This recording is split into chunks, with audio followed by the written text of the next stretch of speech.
Let's bounce. Yeah. Okay. Let's bounce. Right, good afternoon, everybody. We're here in Ixworth, in the local pickerel, and we are starting to do a bit of a deep dive into the company, CBD Brothers, who does what, how they do it, and just so you get to understand and see everyone a little bit more personally. I'm here with Z, director of GLP. Hello. A long-term friend of mine. He is in charge of manufacturing, making products, coming up with ideas. Generally, All the good stuff. All the good stuff, everything you get from GLP. So the idea is that we ask a series of questions, and that will just give you a little bit of insight into who he is. And this will be running around all the team and everyone else on the team eventually. Those that are brave enough to go on camera. So let's start from here. Let's begin. My first question for you, Steve. What was your first contact with cannabis? My first contact with cannabis, I'm pretty sure when I was about 14 years old. I was a commie chef in a restaurant, and a best friend of mine at the time owned the restaurant, and we was upstairs smoking bongs. That sounds lovely. Yeah, great first interaction. Yeah. Yeah, I think my first interaction was something along those lines. Not in a kitchen, though. Did you first realise that cannabis was good as a medicine? It's a tough one, actually. Perhaps not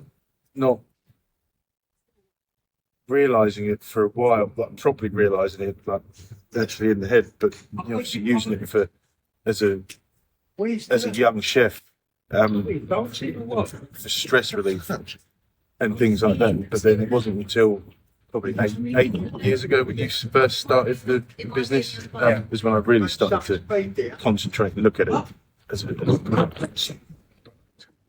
All right, cool. That's good.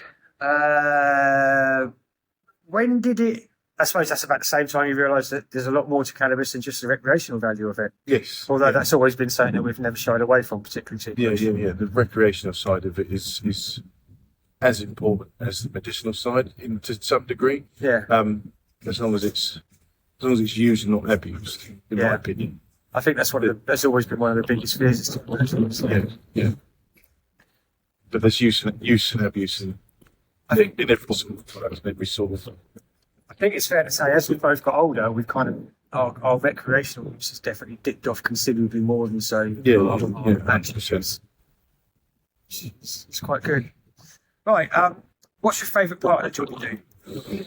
Favourite part is it varies from time to time.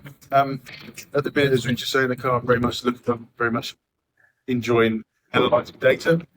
But there's different parts. I enjoy making new products. That also has its headaches. We're trying to get it right. I enjoy coming up with new packaging ideas. Again, that also has its headaches. Everything has its headaches. It's ups and downs, isn't it? Favourite thing at the moment is data analysing. Which is fantastic, and it's really very obvious of that with your constant requests of numbers and data. So it's fantastic. What is your proudest moment so far in the job, or your biggest achievement that you feel? There's not one necessarily. I think it is, and this is more in the early days than now. It's sort of my direction of the company sort of goes, slithers through whatever. But it's when it's the people that we've helped, children, adults, and having the phone calls with them people and just realising and hearing from them how much their life has changed. That's their proudest times. I think that's one of the most defining points of what we do, isn't it? Yeah. When we're most proud of everything that happens and how everything will work. Like I sort of say, I don't get so much involved with that anymore. There is ups and downs to that thing. You have your ups, but then you also got. Hello, Did you come out? Oh, fantastic! You've lost just two. what we need. Brilliant. Were you recording? Yes, we're recording. Yeah, we're still recording. And we're still recording. Oh well, kids. What I say, don't work with kids and animals. So it's all the people who have helped that we do help, but then that also, all the people who have helped. Yeah. I mean, it obviously comes with some sadness as well. I mean, we've been to a fair few funerals of people that we've tried to help. Yeah. You know, it can be quite a weight to take. But I think ultimately we do more good than we see bad, if that makes sense, doesn't it? Yeah, yeah. And obviously you've had some lovely things come out of it with Tanine and bits and pieces like that, and that sort of stuff. Yeah. So yeah, it all works really nicely. Yeah. I've just turned off my phone thing, so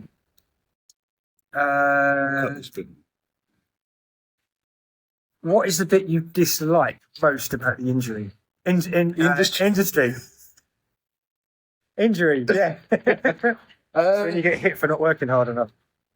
Dislike most about the industry is the grey area of it. I know, yes, we have quite a lot of regulation and legislation, but it's still very much a grey industry. I think we could do with some very defining factors and some people actually standing up and saying what actually needs to happen.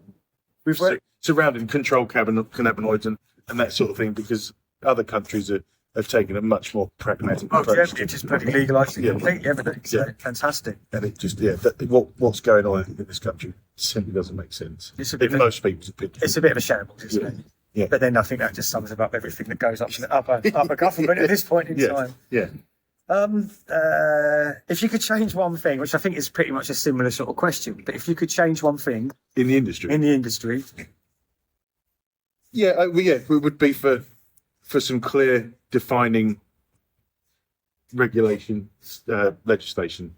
That would make sense, and then everyone then knows exactly what they're playing for. They'd like to see it be a bit more relaxed, but at least if there is clear guidelines and rules that are undisputable, black and white, then that's the best it can be. Okay, and if you were put in charge of cannabis rules in the country, if they said, Z, whoever's in charge, said, Z, you're in charge of making sure the whole industry works out okay, what would be the thing that you would do, first thing you would change to make cannabis, in the cannabis industry? I would relax the control cannabinoids. I'm talking about the whole cannabis industry in general. I would. Like you're in control of recreational, medicinal, the whole thing. I would probably I would relax the control cannabinoids. I think there does need to be some regulation, but let's look at that and make that a sensible approach. Excellent. Not sure exactly what that would be, but there would be more sensible than it is now. Very cool. All right. Bit more formal than I was expecting, but yeah, no, definitely. Just definitely taking it seriously. Right, okay. Well, that's the first one. Next one will be coming up when we find the time to do it, and the next sunny day we have. Yeah. Right, nice to meet you all.